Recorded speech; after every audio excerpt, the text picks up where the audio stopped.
Hola amigos, bienvenidos a Rimble 35. ¿Qué tal estáis? Bueno, un poco al hilo de lo que contábamos en un vídeo anterior sobre la teoría de la conformación de la Tierra, hoy vamos a sacar a la luz una noticia muy interesante que para muchos ha pasado completamente desapercibida.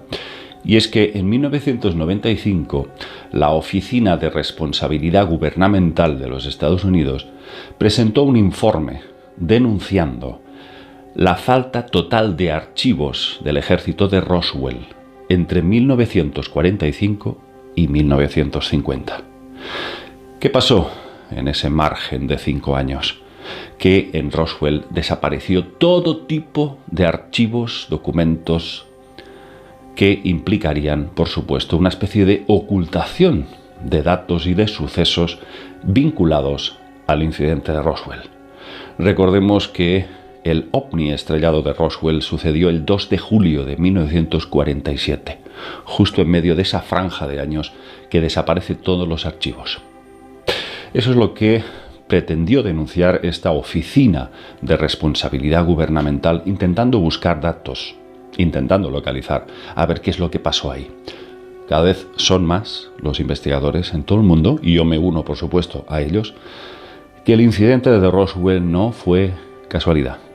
Aquel ovni, aquel objeto, ese aparato desconocido que disparó luego toda la tecnología a través de un impulso en todas las modalidades científicas que uno se pueda imaginar, parece ser que no fue a caer en Roswell, Nuevo México, por casualidad.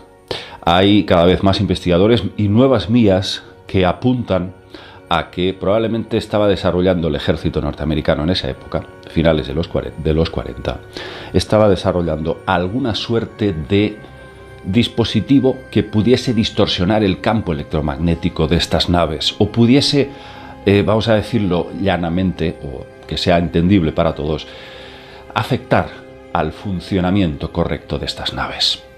No sabemos si a través de ondas gravitacionales, no sabemos qué tipo de tecnología pudieron emplear, pero tened en cuenta que en esa zona y en esa franja de años el ejército estaba plenamente al tanto.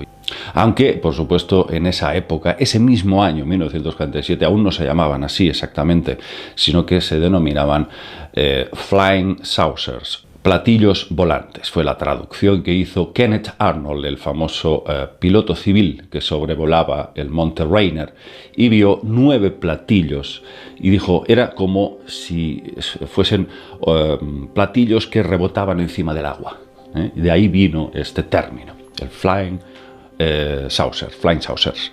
Claro, el tema es muy serio si nos planteamos que el ejército ya sabía que podía afectar el correcto funcionamiento de estas naves y provocar un estrellamiento, apropiarse de esa tecnología y disparar, por supuesto, un avance, propulsar un avance, un hito histórico, y a partir de ahí, ya sabéis, todo tipo de inventos empiezan a salir a la luz, desde el transistor hasta el microondas, bueno, un montón que os cité en uno de los vídeos anteriores. Ahí vemos cómo se hace un salto que no se corresponde con lo que en ese momento se estaba desarrollando. Aún estaríamos casi en la edad de las piedras si no hubiese sido por el estrellamiento de esa nave. Quizás el caso Roswell constituya uno de los momentos más importantes de la historia de la humanidad. Yo así lo creo. Y aquí son muchas las preguntas, amigos, que debemos hacernos sobre los seres que estaban en el interior de ese objeto. Por supuesto, esos seres fueron descritos por más de 500 testigos, implicando testigos civiles y militares. Algunos de ellos que fueron silenciados, amenazados, para que no hablaran. Algunos les dijeron, nadie encontrará tus huesos en el desierto. Esto a personal médico y a personal de la aviación. Es muy fuerte. Amenazas muy claras y familias enteras silenciadas para que no hablaran. Ahí estaba, por ejemplo, Jesse Marcel Jr., el hijo del famoso teniente del ejército Jesse Marcel, el mismo nombre, que vio a su padre cómo llegaba un día con el camión, una camioneta llena de restos del ovni de Roswell. Ese niño, que luego fue un médico, recuerda recordó, me parece que ya está fallecido también, cómo había visto y tocado los restos que traía su padre y que se trataba con una especie de... Algunos eran en forma de tablilla, con una serie de jeroglíficos que le recordaba a los símbolos egipcios, y otros eran como una especie de placas muy finas de metal, tan fino como el estaño, y que intentaban arrugarlo, quemarlo, abollarlo y nada. Siempre volvía otra vez a su estado original. Claro, estamos hablando de nanotecnología, probablemente una composición que tiene un proceso de autorreparación. ¿Quiénes son estos seres? ¿Quiénes son estos seres que una y otra vez, los mismos que encontraron esos cuerpos en Roswell, esos enanos de gran cabeza, 1,20 m de estatura, piel gris, grandes ojos negros? ¿Quiénes son esos seres que luego vemos que aparecen en toda la casuística de abducción en el mundo? Siempre están detrás de estos seres.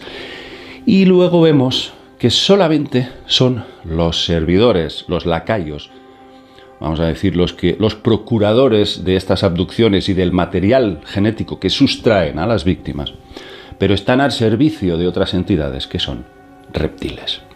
Reptiles humanoides que aparecen en todas partes del mundo, pero que se dejan ver en un porcentaje muy, muy escaso de las abducciones. Siempre están en la sombra estos reptiles.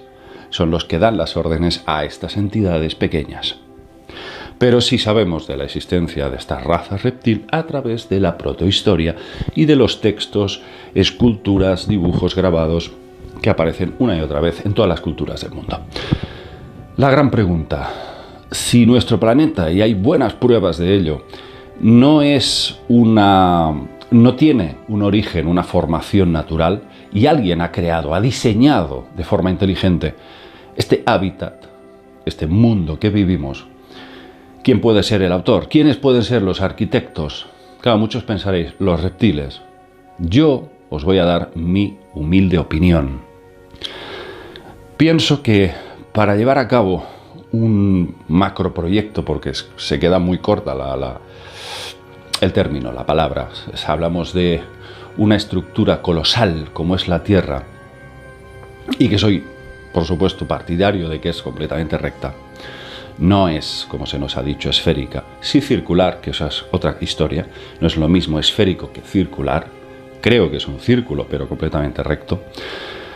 Para poder llevar a cabo tamaña proeza, yo estoy convencido de que no se trata de reptiles ni de seres que probablemente tengan un aspecto antropomórfico, sino que estamos hablando de entidades que se encuentran más allá de este plano físico y con cierta densidad. Creo que hablaríamos de entidades probablemente con un término que se queda también corto, como semidivinos, entidades que ya tienen la capacidad de modificar, modelar la materia con la energía de la mente, con la energía del pensamiento y de la visualización. Estaríamos hablando de planos muy superiores a este. Y como sabemos que desde la física cada vez, la física de partículas, vamos descubriendo poco a poco a través de la ciencia, que algunas veces, pues bueno, es más laxa y permite ofrecer más datos, pero vamos viendo cómo la mente afecta a la materia, afecta a los átomos y a las partículas. Y si somos capaces los seres humanos de poder hacer eso, de poder afectar con nuestra mente, con nuestro potencial psíquico a la materia, ¿quién nos dice que no existen seres muy por encima de nosotros que dominan y han desarrollado mucho más este proceso de moldear la materia? Si son capaces de hacer eso, amigos, ¿quién nos dice que esta teoría de la conformación de la Tierra no haya sido diseñada perfectamente por estos arquitectos cósmicos, o diseñadores originales, como yo prefiero llamarlos? Ahora bien, no creo que sean reptiles. ¿Por qué? Porque creo que se encontrarían, como os he dicho antes, en un plano muy superior que les permitiría hacer eso. Ahora bien, aquí en este punto es como que tanto el humano o el origen primigenio del ser humano, genéticamente hablando, como la conformación misma de la Tierra, pertenece a estos otros seres que son mucho más poderosos que los reptiles, pero que llega un momento y no sabemos las razones. No vamos a entrar, por supuesto, en temas karmáticos o de destino o de vete a saber qué, pero parece como que llega un momento que estos seres les permiten a estas razas reptil y otras muchas, pues no todo es reptil, hay muchas otras, para que inauguren una especie de era de manipulación genética y puedan campar a sus anchas, realizando todo tipo de experimentos y sometiendo a la humanidad a una permanente esclavitud. Suena muy cruel, por supuesto, pero es que este hecho de alguna forma nos podría dar a entender que esta inteligencia superior ha permitido que suceda eso, quizás como un ciclo de aprendizaje a través del dolor. Un ciclo de aprendizaje para acelerar la evolución de los seres que habitamos este mundo a través de diferentes pruebas. ¿Por qué siempre estamos siendo puteados por los mismos? ¿Por qué siempre estamos siendo, vamos a decir, sometidos a todo tipo de judiadas? Constantemente las élites que controlan todo esto, en complicidad con estas otras entidades reptil. ¿Por qué siempre han estado ahí? Alimentándose de nosotros, que esa es otra historia que hemos hablado muchas veces aquí en este canal. Estos seres obtienen un sustrato vital, se alimentan de las energías de nuestro cerebro cuando está siendo sometido al sufrimiento, a la presión. Pero la pregunta es, ¿por qué estos diseñadores originales han permitido la entrada de estas otras razas que se aprovechan del humano? Es un proceso, forma parte de un proceso de aprendizaje constante, una especie de, bueno, como los caballos cuando les vas azotando, ¿no? Para que sigan corriendo cada vez más. Es como un proceso forzado, es decir, vamos a poneros las pilas y a través del dolor vais a tener que trascender a otros niveles de conciencia. Parece muy duro, parece muy cruel, pero amigos, si esta inteligencia superior, incluso más allá de estos diseñadores originales, lo podemos llamar Dios, está claro que este Dios lo ha permitido. Esto que estamos viviendo ahora mismo, toda la desgracia de guerras, sufrimiento, hambrunas, que el ser humano, pues la historia del ser humano se ha escrito en sangre desde el principio de los tiempos. ¿Por qué? Si este Dios existe, ha permitido eso. Probablemente está más allá de nuestra comprensión de los seres humanos. Yo, sin duda, puedo plantearme muchas teorías, pero no sé el por qué. Pero sí sé que es así. Y sí creo firmemente que no podemos hablar de seres, vamos a decir, negativos, los que han diseñado el planeta mismo o el germen mismo del ADN humano. No creo que sean seres negativos. Tienen que ser forzosamente seres positivos, porque si no, no hubiesen podido elaborar esta proeza llamada vida y este mundo tan maravilloso que vivimos. Ahora bien, los planes que han diseñado para nosotros, eso es otra cuestión que probablemente nunca tendremos respuesta. Pero hoy os he dado simplemente mi criterio personal sobre el origen mismo de todo esto. Seguiremos profundizando, no quiero tampoco pues tensar mucho la cuerda, ya que el tema es muy delicado y muy polémico. Seguiremos, hacedme saber a través de los comentarios si este tema queréis que lo vaya desarrollando en el futuro.